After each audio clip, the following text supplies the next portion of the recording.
Stop treating me and my mom like we're your family platoon! Hey! Leave Joyce out of this! I wish you'd leave Joyce! Like now!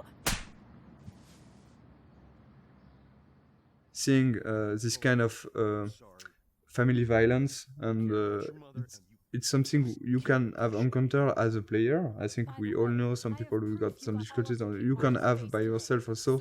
Here, the choice you're going to take will have consequences on the relation between Max and Chloe, but also on her father.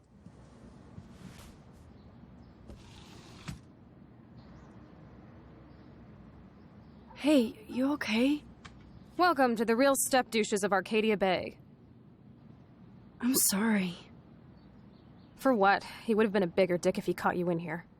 David could seem very archetypal. Yes, and again, one dimension at the beginning, but then we are making episode him after evolve. episode, you can see that maybe he's very he's got his own reason to be his own like issues. this. And I think not at any moment we are justifying the fact that he could hit Chloe or be how it is, but just showing a perspective that not everything is black or white. So we did a lot of research to be sure that we were dealing with those themes in a good way. Too much gamifying this, we could really maybe hurt some people. And if we are talking about issues those people have had and not making it right, it could be worse, and it couldn't be the opposite of what we wanted to do at first.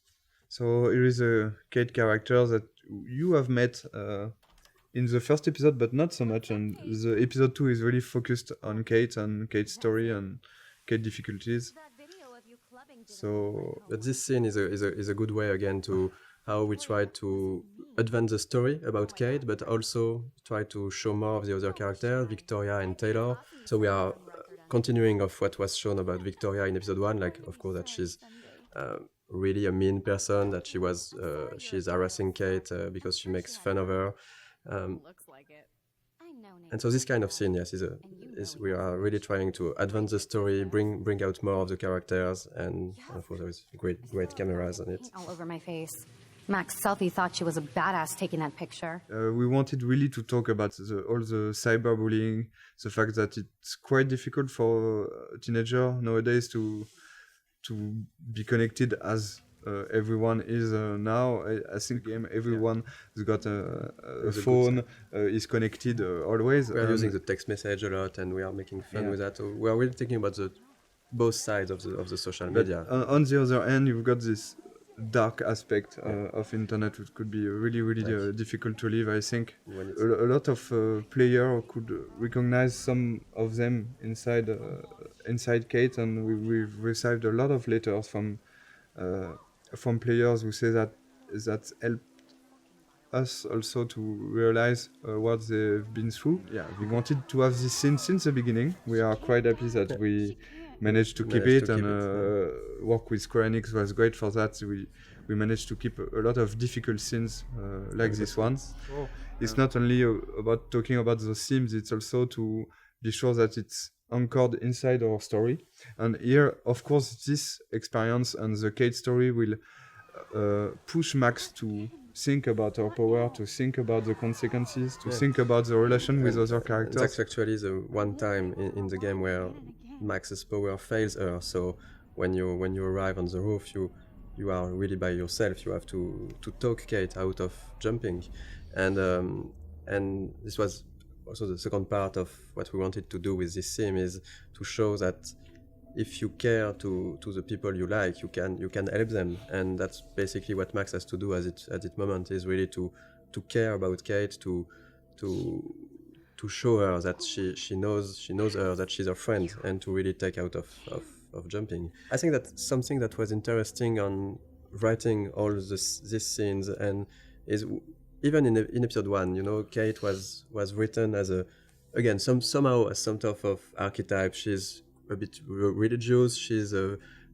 for abstinence. She has this basically pro-life ideas. So maybe some of the players could think that she's boring character, but the way we evolved her and write her in the other episode, we really wanted to show that even if you go past the first appearance of someone, that's something that you might feel not interesting or different to you, you can find really good things and interesting things in each person. And I was really happy the way that the community reacted to Kate as a character. We didn't want to gamify this kind of scene. We still have to have rules for how the things, even if it needs to be really in the background and for the player to not to see those rules.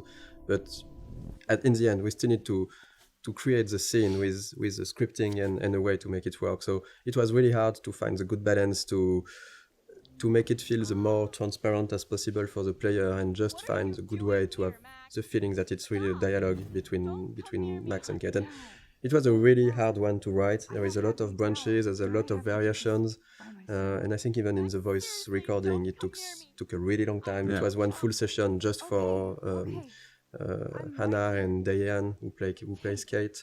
It was really important for us to keep this going after in the other episode and not just okay, we have done the scene and so no, we go to the following of the game. I'm going to be here for another day until my family comes out to visit. How are they treating you? Like they need to protect me forever. They're so upset, and I know they feel guilty even though they didn't do anything.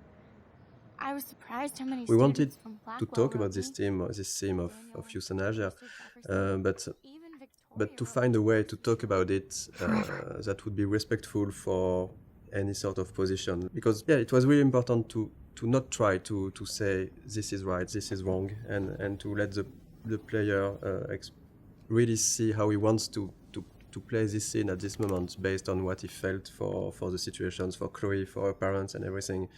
And that was that was not easy to find this balance when doing that. And again, it's because it's interactive and it's a video game that this scene is so strong. I think if you just see a scene and just okay, this is the director point of view and that's it, I accept it or not. But here it will be your choice. You really have to take your time and think about it before making your choice. So and we've seen all kind of reactions. We've seen players who immediately say, no, I can't do it. Or other player will immediately accept what Chloe is asking. Of course, it's Chloe, I'm accepting. And a lot of others were hesitating for 5-10 minutes or so. And I think that we've been, I like that we did that, but we've been a bit mean to the player because we give them a third choice of maybe I cannot take any choice on this, but then you have still to take a choice. Yeah. But I think it was stronger because it was, what we wanted to do with that is to show that at a point you have to take responsibility for your actions and decide something. You cannot get an easy way out.